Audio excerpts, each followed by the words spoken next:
Ex-wife cheated, got an STD, and now she's desperate for help after I became rich and successful. You've emerged victorious while I've suffered defeat. You walk away with property, money, and an upgraded partner. The hotel room is yours tonight, along with the arrangements I've made. Please don't return the gift. It would only remind you of your deceit. I'm driving home and have no desire to see you, him, or your associates again. Let me know when your team will collect your belongings. Anything unnecessary will be packed away, symbolizing the mess of our marriage. To quote my father in the Air Force, yay for me and screw you. I'm done serving you. Enjoy your journey. Your acting skills have earned it. 10 years later on a Wednesday morning, I awoke to banging. Rubbing sleep from my eyes, I checked the clock. 8:15 a.m. The noise persisted now at my front door. Who would knock at this hour? I slipped into my robe and slippers, heading downstairs where the knocking grew louder. Peering through the peephole, I saw a disheveled woman. Opening the door, prepared to scold her, I recognized her, older, thinner, her once vibrant hair now tinged with gray. She smelled, her dress worn. She resembled homeless Daisy, who often lurked in the streets or underpasses. In disbelief, I questioned the woman who had once been my wife. "Yes, Mike, it's me. Can I come inside?" she pleaded desperately. "By the way, that's me, Mike Carpenter." "No," I replied, slamming the door in her face.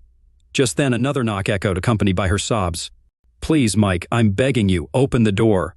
I flung the door open to prevent further pounding, but remained in the doorway to block her entry. The neighbors already viewed me as peculiar. I didn't want to attract more attention by making a scene on the doorstep. "What do you want?" "I made it clear 10 years ago that I never want to see you again." "Never? What part of that didn't you understand?" "And why are you here?" "I thought you and Dr. Wonderful were living in Milwaukee." Regaining composure, Daisy wiped her tears and cast me the most longing glance I'd ever witnessed. "Can I come in? I'm hungry, tired, and need to use the restroom." "Please, I'll explain later," she implored, her feet shifting uneasily. With my experience as a teacher, I recognized the telltale signs of imminent urgency.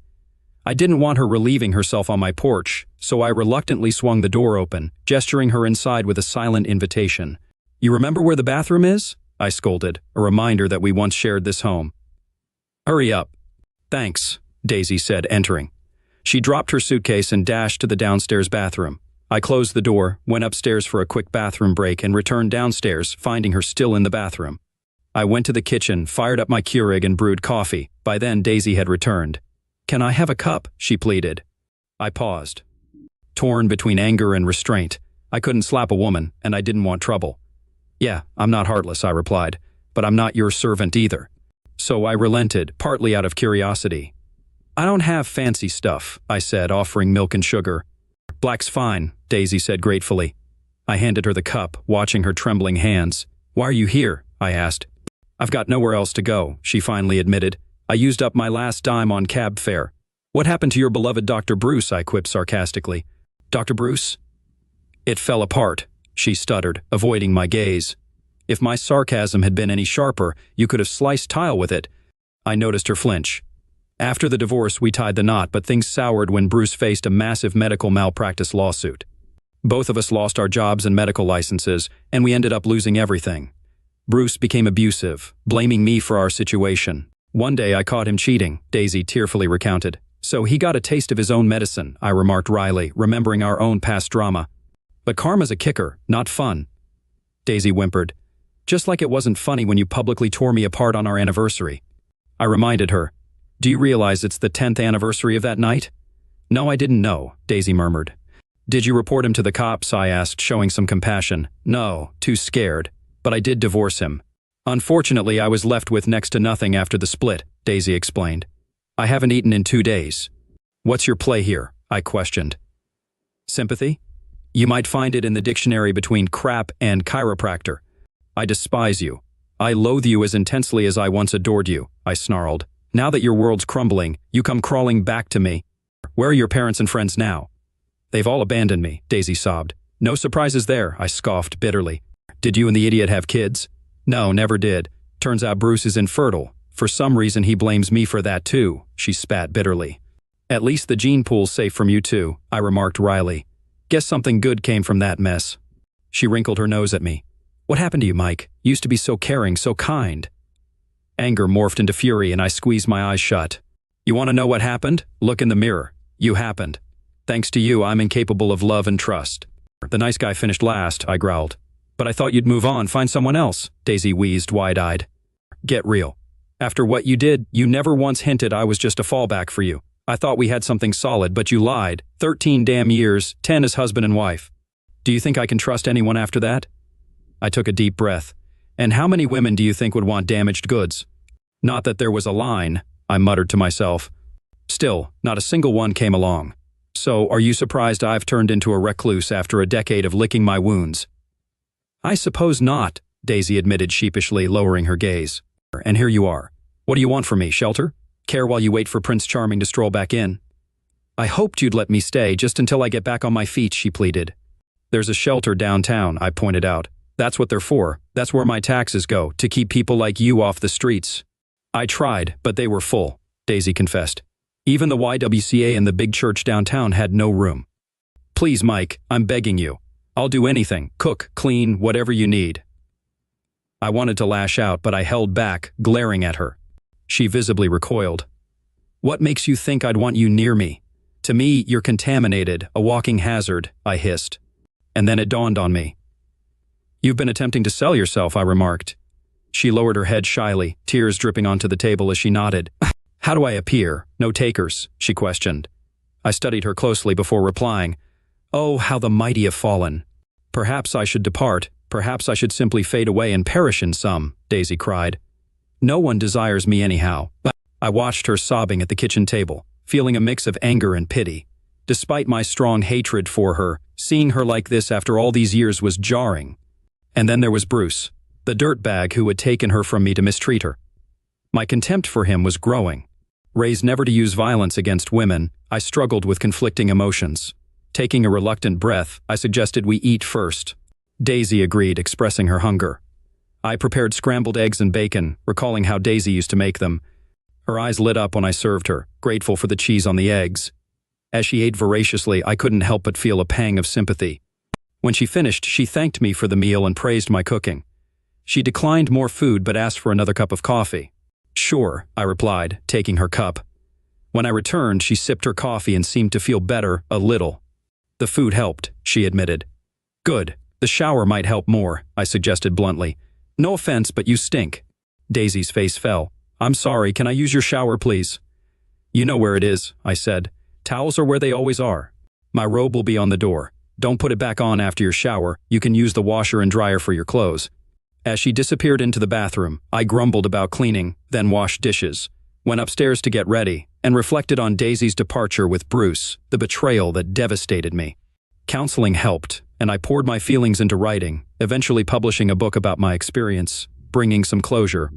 Another factor in maintaining my sanity was my involvement in martial arts. Initially, two senseis urged me to quit due to my intensity during sparring. However, I found guidance from a retired Marine at the community center. Unlike others, he remained composed during our sessions, teaching me to channel my emotions into controlled strikes rather than letting them dictate my actions. It was a challenging skill to master, as evidenced by the bruises I accumulated. Meeting Daisy again took me by surprise, especially seeing her health decline. I wondered if she was sick. Oddly, my anger shifted toward Bruce. Even though I initially wanted to push Daisy away, I hesitated. What if something happened to her? Could I handle the aftermath? The idea of worsening my emotional state and facing potential legal issues wasn't appealing. I decided to get another perspective and called my mom. Morning, Mike, she greeted cheerfully. What's on your mind? Skipping the usual chit-chat, I blurted out, guess who showed up this morning? Now you got me curious. Who? She asked. Daisy, I confessed. I heard her sigh. What's the deal? What does she want? She probed. I recounted Daisy's situation and what she told me. Mom, she looks awful. My gut says I should kick her out, but... You'd regret it if something happened to her, Mom predicted, echoing my worry. Yeah, you're probably right. Plus, she treated Bruce terribly, I added. I know she hurt you deeply, Mom acknowledged, but maybe hearing her out is the wise move. How about I come over later? Knowing Mom's talent for unraveling things, I agreed. Sounds good, Mom. Your input would be invaluable. Let me handle it for now, and I'll see you soon. Thanks, Mom. I really appreciate it, I expressed gratefully. We wrapped up our chat, and I tended to my chores. Slipping into my usual summer gear of a tee and jeans, I went downstairs. Daisy had already started laundry, wearing my old robe and slippers as she waited for me in the living room. I didn't bother to check if she had anything on underneath. The robe was tightly tied, showing dark stains on her legs. Though she smelled better, she didn't look any better. "Want a coffee refill?" I offered. "Yes, please," she accepted. Pouring another cup, I joined her as she sipped. Her shaky hands caught my eye. "Thanks," she mumbled. "I'll leave once my clothes are done," she added. "No hurry," I assured her. "I do have some questions if you don't mind," I continued. "Sure," Daisy agreed. "Bruce faced malpractice claims. Weren't doctors like him insured?" I asked. "They were, but it turned into a class action. Even though most claims were baseless, the insurance refused coverage due to many judgments against him," Daisy clarified. "Some claims were proven true?" I probed. "The unproven ones were dismissed due to lack of evidence," she explained.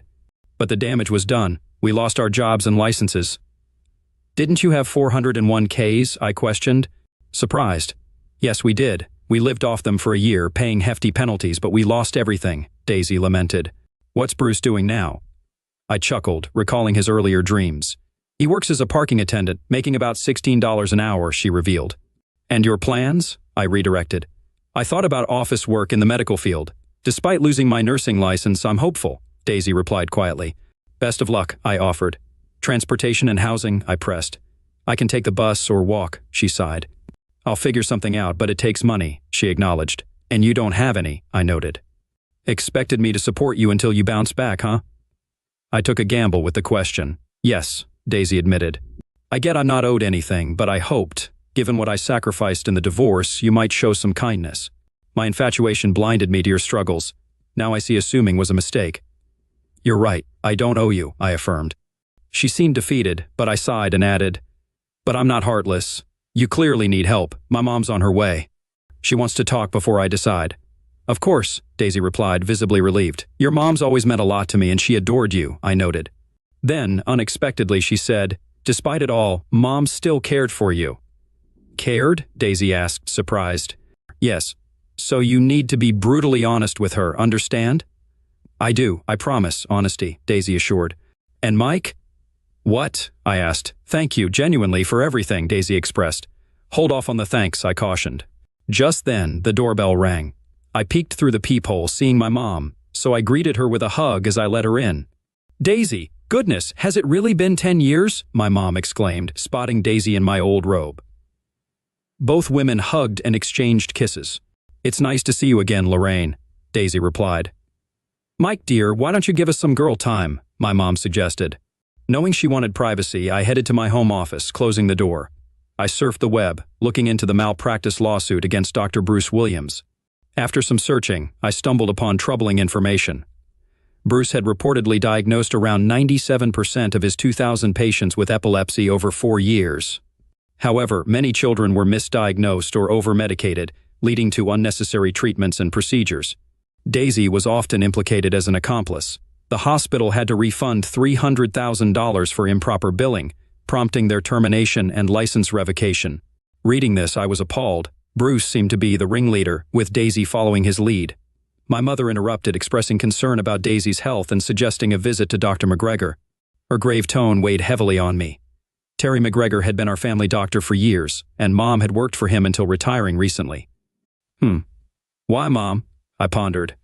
"I can't diagnose, but I've seen many cancer cases in women. I bet she needs urgent medical attention, but she didn't stop there." "I know Daisy has strained your bond, and I understand," Mom admitted. "But if she's dealing with health issues, we should help. It's the right thing." She gave me a small, lopsided smile. "I never said being a Christian was easy, did I? Plus, Michael James Carpenter, your father and I didn't raise you to be cold-hearted, did we?" I wrinkled my nose, returning her smile, and shook my head. "So," she went on, "I called Dr. McGregor. He'll see her today and run tests. If they find anything, they'll refer her to a specialist and assist with Medicaid. She'll change, and I'll drive her," Mom decided. "You can't afford that," I objected. "Here, take this." I handed her 2 $100 bills. "Thanks, Mike. You're a good son," she acknowledged. "Just so we're clear, I'm not doing this for her. I'm doing it because of the values you taught me." "That doesn't mean I forgive her or take her back," I asserted firmly. "Got it," Mom replied quietly. An awkward silence hung in the air. "Did she mention that idiot Bruce assaulted her?" I finally asked. "Yes, she did," Mom confirmed, her face neutral, her voice steady. I nodded briskly. "That scoundrel needs consequences," I thought. Another tense silence followed. "Keep me updated," I instructed. "I will," Mom assured, kissing my forehead before leaving. Exiting my office, I saw Daisy in a different outfit, still worn but clean. "Thanks for breakfast," she murmured timidly. "You're welcome," I replied stiffly. After they left, I locked up and grabbed more coffee, researching Wisconsin's laws on spousal abuse. Sadly, I found the time limit for prosecution was discouraging. Unsure of when Bruce attacked Daisy, I doubted the authorities could act. Feeling frustrated, I briefly considered taking matters into my own hands. To clear my head, I changed and rode my stationary bike, pushing myself through a tough workout. Over the years, I had gone from unfit to fit, sticking to a regular exercise routine. Afterward, feeling refreshed, I showered, dressed, and had a light lunch while catching up on the news. By the time I listened to Mom's message, it was mid-afternoon. "Was wondering where you guys were," I said as I answered the phone. "Just finished with Dr. McGregor," Mom replied wearily. Judging by her tone, Daisy wasn't nearby. "Any updates?" I asked. "McGregor's concerned about Daisy. Test results suggest cervical cancer. He's arranged an appointment with an oncologist for Friday. She's applied for Medicaid and emergency aid. McGregor also suspects physical abuse," Mom disclosed. "We're aware," I acknowledged. "She mentioned not eating," Mom continued, her concern evident. "But McGregor thinks it's more severe, lacking essential nutrients." Seeing her worry, I nodded. "It's late. I'll take her for a meal. Grab essentials in her suitcase. She should stay with me. We need to talk," Mom suggested. "Sounds like a plan," I agreed. "Keep me posted." "Love you," Mom said. "Love you too," I replied. About 3 hours later, they were on their way. We settled in the study while Daisy packed. "Sorry for the delay," Mom began. "No worries," I said. "What's the plan?" "Caring for Daisy till her appointment. She still cares for you. Wanted you to know," Mom explained. "No reconciliation, not after her lies and infidelity," I said firmly. "Understood," Mom replied. "She thinks she can win you back," Mom revealed. "Out of the question," I asserted. "Besides, I've changed." "I miss the old you," Mom admitted. "Can you join us for dinner on Friday?" she asked. "I'll make lasagna." "Absolutely," I agreed. "Your lasagna always brings a smile." We hugged and returned to the front room where Daisy was waiting with her suitcase. "I'll stay with your mom, if that's okay," she said weakly. "That's up to her," I replied, noticing my mom's expression. "Thanks for breakfast and for listening," Daisy said tearfully. "You're welcome," I nodded. "Don't forget about dinner on Friday," my mom reminded unnecessarily. "I'll be there, I promise," I assured her. Over the next 2 days, I kept busy with work and household chores. With school out for summer, I had to tackle curriculum planning and home maintenance. I trusted my mom to take care of Daisy, knowing her resourcefulness in navigating challenges. Finally, Friday arrived. After a shower, I picked up wine and headed to my mom's for lasagna. Arriving at 6:15, Daisy greeted me and led me inside. Mom was busy in the kitchen, and Daisy appeared on the verge of tears. I thanked Daisy as I entered the kitchen, and Mom's face lit up at the sight of the wine. We sat down to enjoy the meal, though Daisy seemed visibly distressed. "How did things go today?" I finally inquired. "We managed to get Daisy's application approved," Mom reported. "Thank goodness for this newfangled internet system. I wish they'd had it when I retired." Observing her forced optimism, I sought reassurance. "So Daisy's medical costs will be covered?" "Yes, and she'll get a monthly allowance from the state. Since she'll be living here, she won't need much," Mom confirmed. "They're pursuing child support, but it's like squeezing blood from a turnip," I muttered grimly. "That's good," I replied. "And the oncologist?" Daisy's expression darkened, signaling ominous news. "They found stage 4 cervical cancer," Mom disclosed. "It's spreading rapidly throughout her body." "Can it be treated?" I asked, grappling with mixed emotions. "Maybe," Mom responded cautiously, with Daisy's consent. They continued. "Survival odds are less than 20%. Treatment's an option, but no guarantees," Mom explained. "Doctors think it started out 4 years ago," Daisy admitted tearfully. "If caught. Earlier, my chances would have been over 90%. "That's terrible. Bruce didn't notice anything," I probed. "No, he never mentioned it," Daisy explained. "I noticed some changes, but I didn't want to worry him." "What kind of changes?" I asked delicately. "Closeness became painful," Daisy confessed. "We stopped altogether for a while." Redirecting the conversation, I said, "New medications might help." "Yes," Mom added. "They could improve her odds by 10 or 15%. "What's your plan?" I asked Daisy. "Fight. I'm not ready to give up," she declared. "And how long will treatment last?" I questioned Mom. "Up to a year, maybe longer," she replied. "Will Daisy stay here?" I pressed. "I think it's best. I'll care for her," Mom assured. Reluctantly, I agreed. I suppose that makes sense. Can you handle this? Mom asked. I glanced at Daisy, recalling our history. Memories flooded back of her callous actions with Bruce. Daisy noticed my change in demeanor. I know you don't trust me, but, she started. Understatement, I sharply interjected.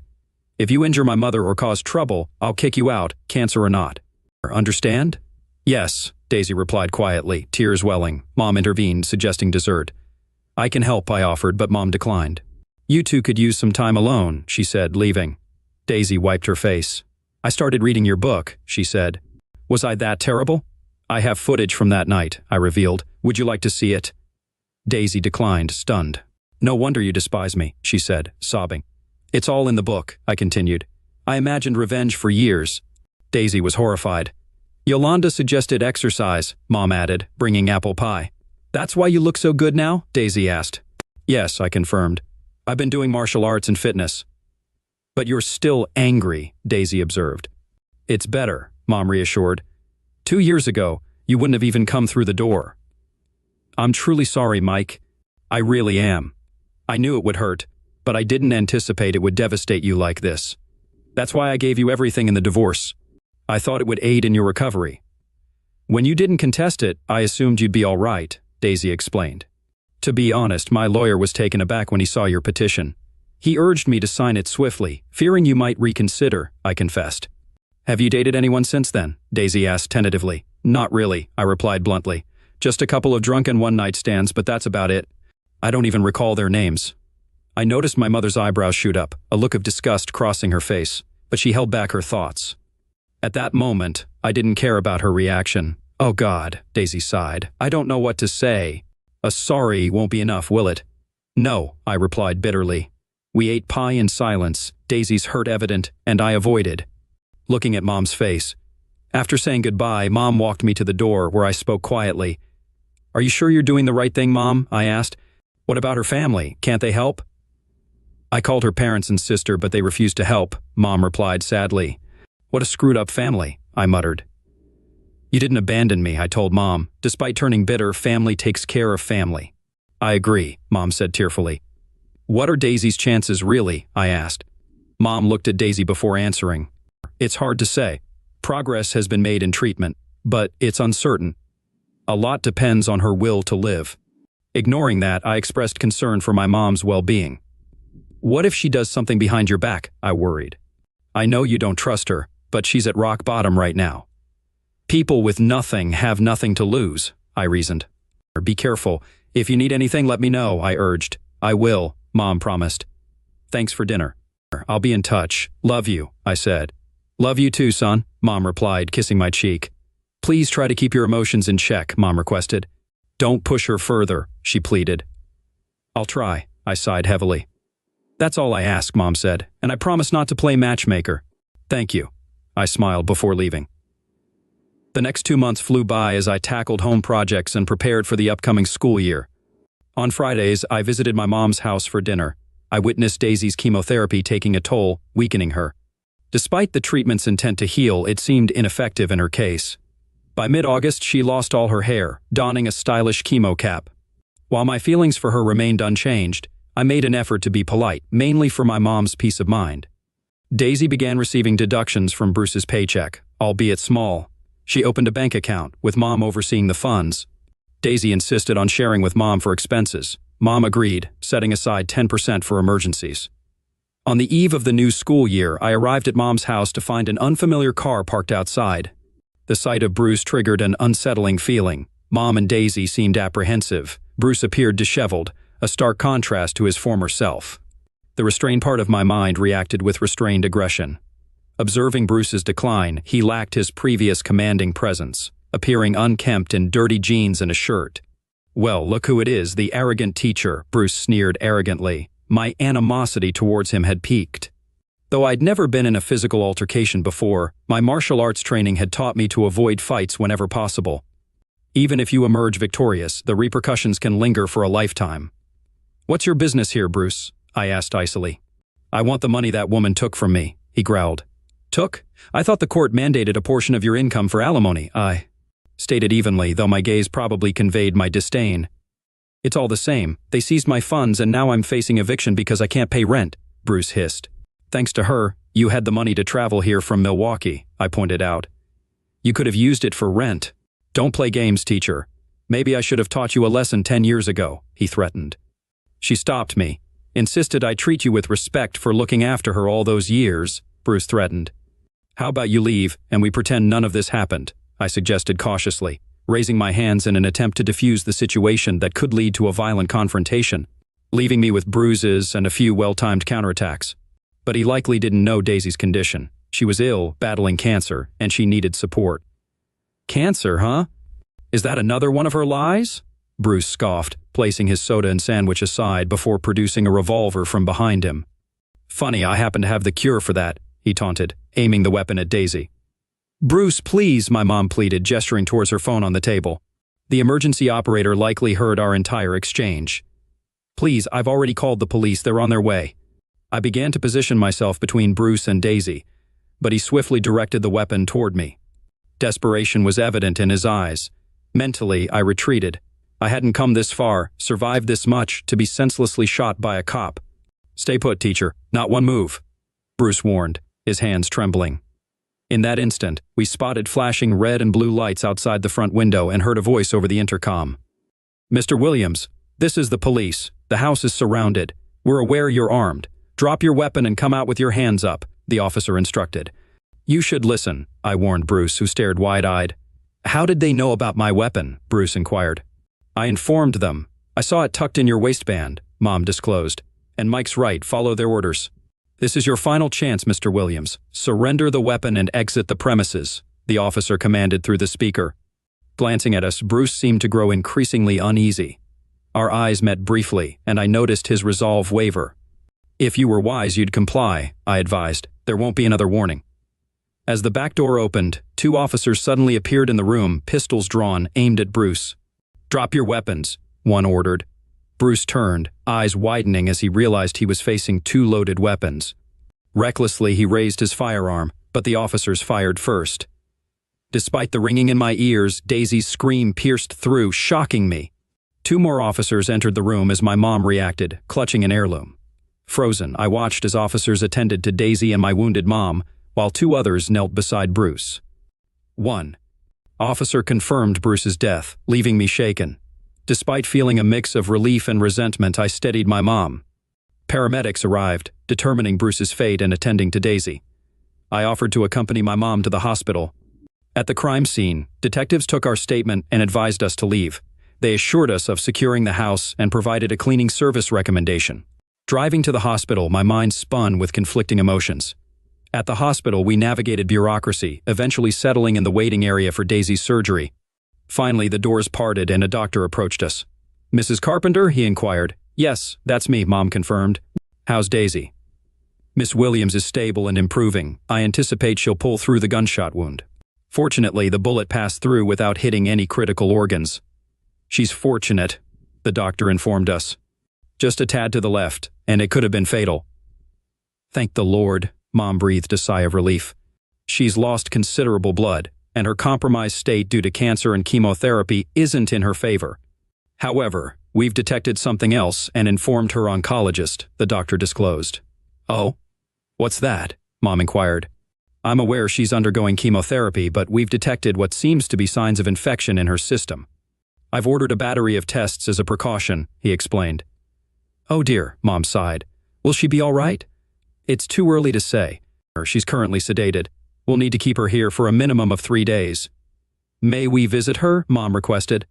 I'm afraid not. Perhaps tomorrow morning at the earliest. Let me provide you with a card. You can reach this number anytime for updates and to learn her room assignment, he said, handing Mom the card. We drove back to Mom's house in silence, with her crying most of the way. My thoughts were consumed by the surreal situation. Daisy, whom I once harbored dark fantasies about, was now fighting for her life in the hospital. Despite feeling a pang of remorse, I pushed the thoughts aside. Arriving home, I noticed the crime scene tape discarded in the trash, and a note from the detective declaring the scene cleared. Mom wasted no time in cleaning up, while I disposed of the chair Daisy had been shot in. Upon my return, I found Mom on her knees, tears mixing with the blood as she scrubbed the floor. Offering help, she declined, determined to manage alone. I suggested she stay at my place, but she insisted on staying. Respecting her decision, I resolved to stay with her despite her protestations. I offered to cook dinner before we turned in. Sharing a knowing look, we agreed a glass of wine would be a fitting end to a tumultuous day. As she resumed cleaning, her movements became more frantic. Concerned about potential nightmares, we found solace in a glass of wine or sheer exhaustion, sleeping deeply until morning. We moved through the house quietly until the phone interrupted our somber atmosphere around 10. I retreated to the kitchen to give her privacy, and when she joined me minutes later, she relayed Daisy's condition, serious but stable, undergoing tests with an expected return to her room by mid-afternoon. Lost in thought, I barely registered any emotions. She interrupted my introspection, requesting a ride to the hospital at 2:30. I agreed, departing early to handle errands before meeting her at her house and proceeding to the hospital. After purchasing gifts for Daisy, including her favorite flowers and a book, Mom teased me playfully at the register, prompting me to defensively brush off any deeper sentiment. But her words lingered, reminding me that feelings, even complex ones, were valid. Afterward, we headed to Daisy's room. Though awake, she appeared drained. Mom planted a kiss on her cheek and passed her the purchased card. Her eyes sparkled when she noticed the flowers. "My favorites! You remembered!" she exclaimed, surprised. Her voice, though weak, held a pleasant tone. "Yes," I responded, extending the novel. "If I recall correctly, you were reading it when you left with Bruce," I added, my voice devoid of emotion, though a slight pang hit my gut. "Yes, I did read it, but never got to finish." "Thank you," she murmured softly, not meeting my gaze as she thumbed through the paperback. "Any updates?" Mom inquired. "Not yet," Daisy answered, shaking her head. She closed the book but held on to it tightly as if it were a cherished possession, nestling into it like a teddy bear. She added, "They said I probably won't hear anything for at least a day." "That's okay," Mom agreed. Then the nurse chimed in. "How are you feeling?" "Terrible," Daisy groaned. "I'm exhausted, my side and stomach ache." "They'll figure it out," Mom comforted. "And Bruce?" Daisy inquired, still avoiding my gaze. "He was pronounced dead at the scene," Mom informed her. "Good," Daisy stated firmly, finally showing some strength. "I'm glad he's dead." Mom's expression darkened, but she remained silent, gently patting Daisy's hand and nodding in understanding. I stayed quiet while the women conversed. Hearing my ex-wife denounce Bruce eased some of the pent-up animosity, yet it couldn't erase a decade of bitterness. A nurse entered, checking Daisy's vital signs and administering medication. "Time for your meds, Daisy," the nurse said, handing her a cup of pills. Daisy swallowed them with water, expressing exhaustion. "Call me Daisy," she requested, showing resilience despite her weariness. "I'll inform the staff," the nurse said, suggesting rest for Daisy. Mom inquired about test results, and the nurse assured they'd have news by tomorrow morning. After exchanging farewells, I noticed Daisy's longing glance as we left. I offered a faint smile before closing the door.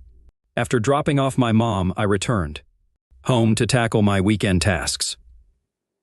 The following morning, we convened in Daisy's hospital room. Mom, a part-time volunteer, had arrived a couple of hours earlier.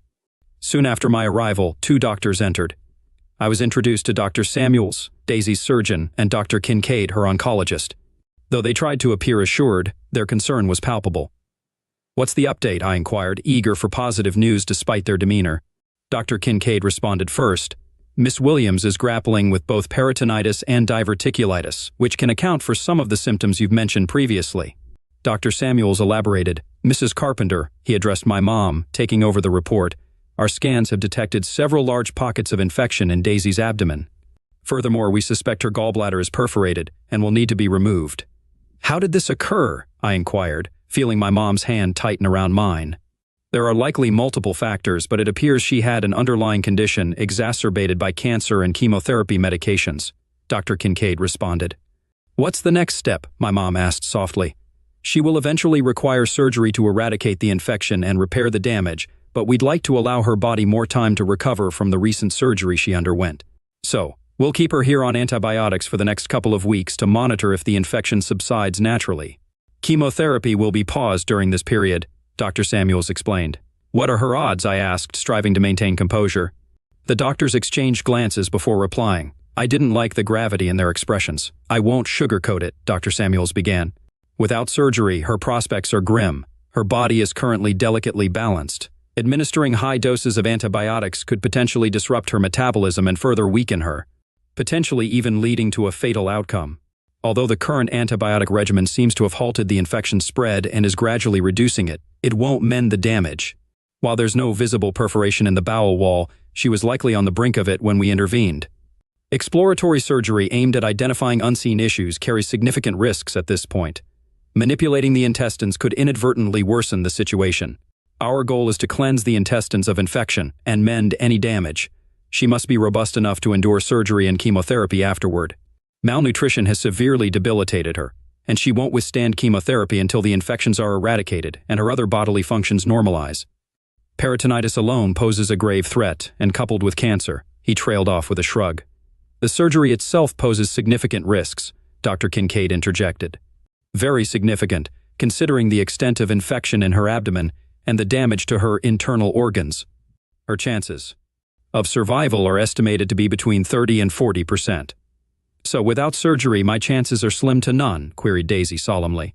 Though her eyes were wide and she appeared to be sweating, her voice remained steady. Unfortunately, that appears to be the case, confirmed Dr. Kincaid. However, once you recover from the surgery, you should be able to proceed with chemotherapy without complications. In that case, it seems we have no alternative but to proceed with the surgery, Daisy conceded weakly, sinking back onto the bed. Very well. We'll organize everything accordingly, declared Dr. Samuels. With their departure, Daisy broke into tears. Her mother embraced her, offering solace. Don't fret, Daisy. You have the finest medical team in the hospital on your side. Everything will work out, she reassured Daisy amid her sobs. I had much to contend with, and this wasn't the place for it. It was odd. Not long ago, I might have welcomed news of Daisy's demise, but now my emotions were in turmoil. I have to head out. School starts tomorrow, but I'll check in on you from time to time, I offered. Yeah, I'd appreciate that, Mike, Daisy exclaimed. Mom smiled at me. We left the room and I walked her to her car, waving as she drove away. Over the next 2 weeks, I kept my promise, visiting Daisy several times. We discussed various topics, from my teaching and students to her failed marriage with Bruce and our own failed marriage. We also delved into our emotions and the events that led us here. During one visit, I brought up her family. I'm curious, I began. What? Daisy asked. What's the deal with your family? Why do they dislike you so much? Mom reached out to them, but they want nothing to do with you. Remember when I mentioned they disowned me after the lawsuit? Daisy recalled. Yes, I remember, I replied. What I didn't tell you is they knew about Bruce from the start. They agreed to keep you in the dark, and in return, Bruce promised to support them in retirement. He even offered to buy them cruise tickets. And you and your sister knew about this? I asked, feeling anger rising. Daisy looked down in shame. Yes, she whispered before meeting my gaze again. It was another betrayal. I know, and I'm deeply sorry. So your family used you and Bruce, just like you used me, I observed, my tone icy. She looked miserable. I tempered my emotions. If you don't want the answer, don't ask the question. Mostly, Daisy admitted sorrowfully. Things went downhill after the lawsuit, and my family wanted nothing to do with me. That explains their treatment of me after you left, I remarked. It also sheds light on why you thought it was acceptable to use me while waiting for Bruce. Everyone seemed to have the upper hand except me. Reinforcing my belief that reconciliation with Daisy was unlikely, given all that had transpired, Daisy seemed to share this sentiment, showing no initiative to revive what we once had. However, as we reconciled, I glimpsed the woman I fell in love with, sparking hope. Surprisingly, my animosity towards her and Bruce lessened after his demise, although I still wished for his just punishment beyond this life. Mr. Smith granted me the day off for Daisy's surgery, arranging for a substitute teacher.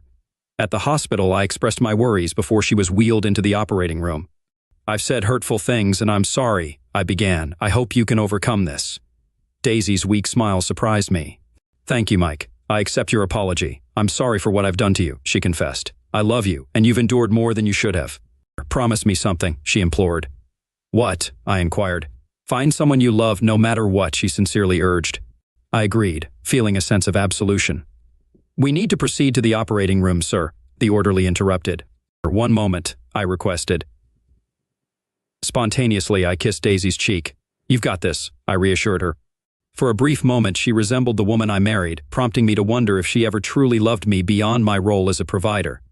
I rose, feeling a bit lightheaded as the orderly guided her gurney out of the room. That was kind of you, Mike, Mom murmured softly as we followed into the operating room. After she was wheeled inside, we settled in the waiting area. Hours passed while the surgery progressed. Attempting to focus on the TV proved futile. My thoughts remained fixated on the tumultuous events of the past decade. Mom crocheted quietly while I paced, drowning myself in one cup of machine-made coffee after another, trapped in a relentless cycle of memories. 6 hours later, Dr. Samuels emerged from the operating room with a troubling expression. He motioned for us to join him in a nearby room, where he sat across from us, visibly weary. I braced for bad news, fearing he might break down in tears. Mom's grip on my hand was so tight it made my fingers ache, and I anticipated his words before he uttered them. "I'm deeply sorry, Mrs. Carpenter, Mr. Carpenter. We did everything within our power for Daisy. However, the level of infection and damage to her internal organs was too severe," he conveyed with sorrow. Her body ceased functioning. She had signed a DNR and a form consenting to donate her body to cancer research. Despite our ethical efforts, once her heart stopped, we were unable to revive her. "Please accept my condolences for your loss." Instantly, tears streamed down Mom's face, and though I felt a tear welling up in my eye, I refused to let it fall. I embraced my mother as she wept, nodding in acknowledgement to the doctor. "Thank you for all your efforts," I expressed to him. We exchanged a handshake, and I noticed a tear escaping from his eye. Once Mom had composed herself, we walked back to Daisy's room in a daze. We packed her belongings in silence, knowing words were unnecessary. In the bedside table drawer, I discovered a small envelope labeled Mike in Daisy's handwriting. I opened it and unfolded the letter inside. "Mike," the letter commenced, "you will only read this if I do not survive. Thank you for being there for me, especially in these last weeks. You owe me nothing, but you and your mother stood by me when others deserted me. I realize what I did to you a decade ago was inexcusable, and I deeply regret causing you pain. Despite everything, a part of me still loves you, and I'm sorry for the turmoil my involvement with Bruce has caused me. I understand that you will never feel the same toward me, and I respect that. My hope is that my passing will bring you peace at last. With love, Daisy." The note left me trembling, tears streaming down my face as I showed it to my mom. It unleashed a torrent of emotions. We shared, crying and holding each other, the first time I'd wept since my father's passing 6 years ago. Packing Daisy's belongings, I realized a profound change within me. A decade of anger and bitterness evaporated, replaced by an unexpected calmness. Her passing seemed to break down walls of resentment, offering me a way out of the dark maze I'd been trapped in. Strangely, her passing brought healing. After leaving the hospital in a daze, we settled Daisy's things at my mom's house, sharing a sober dinner. Later, she handed me a photo of Daisy smiling in her mother's chair during chemotherapy, a memento to cherish.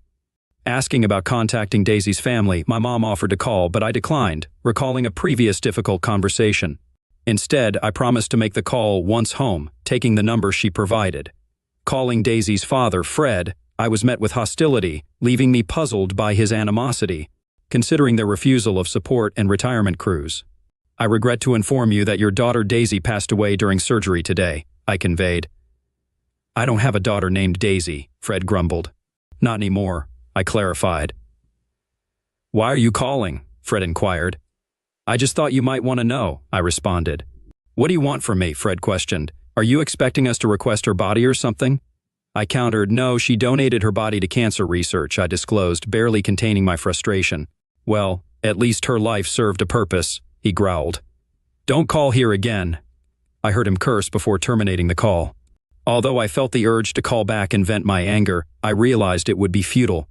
With a sigh, I dialed my principal's number and informed him of the news. "I'm sorry to hear that, Mike," he sympathized. "How are you holding up?" "I'm managing," I replied, "but I'll be okay." "Say, why don't you take the remainder of the week off, and I'll mark it as paid parental leave. I'll arrange for a substitute." "Thank you. I really appreciate it," I expressed. After concluding our conversation, I retrieved a beer from the fridge. As I opened the bottle, I gazed at the photo my mom had given me. "Here's to you, kid," I murmured, taking a deep sip. In June, I drove to the cemetery, always feeling uneasy among reminders of mortality. Parking under a large maple tree, I made my way to the monument. Despite its newness, it bore the name Williams, a decision I reluctantly accepted due to bureaucratic insistence. I placed a white carnation in the bronze flower tube beside the monument, reflecting on the decision to bury Daisy's ashes rather than scatter them. Bruce, on the other hand, lay in a neglected corner, marked only by a simple concrete block with a serial number. Afterward, I poured a bottle of urine on his grave, a solitary act of closure. If anyone caught me urinating on his grave, I'd have some explaining to do. After a few minutes of reflection, I bid him farewell. All my tears were shed last week at her burial. Despite reaching out to Daisy's family and friends, I figured if Joe DiMaggio could honor Marilyn for 2 decades, I could lay Daisy to rest and leave her carnations. Sometimes, amidst the grayness, I felt neither sad nor happy, but like an empty blackboard waiting to be filled. Heading back to my car, I noticed 2 other mourners nearby, a woman in a neat black dress, her long blonde hair braided, and a young boy in a camouflage jacket. Approaching them, I glanced at the sign, Ryan G. Angers, Sergeant, USMC. The woman looked at me with fear in her blue eyes. "I'm sorry," I murmured, not wanting to intrude. Before she could respond, the boy said, "I miss him so much," his eyes reflecting the same shade of blue as his mother's, his words laden with longing, perhaps seeking solace or reaching out for help. He must have been a handsome man if he resembled his father. I knelt down, pulling out a notepad and pen from my pocket, tools I used more than my phone's note function. "Here, son," I said, offering them to him. "Write him a note and tuck it in that crack next to the marker. He'll get it." He hugged me, took the notebook and pen, and began writing. As he did, his mother gazed at me with genuine gratitude. Suddenly, I heard 2 soft chuckles, one in each ear, a female and a male. Then the female voice whispered, "Keep your promise." In that moment, I sensed June would no longer be a struggle for me.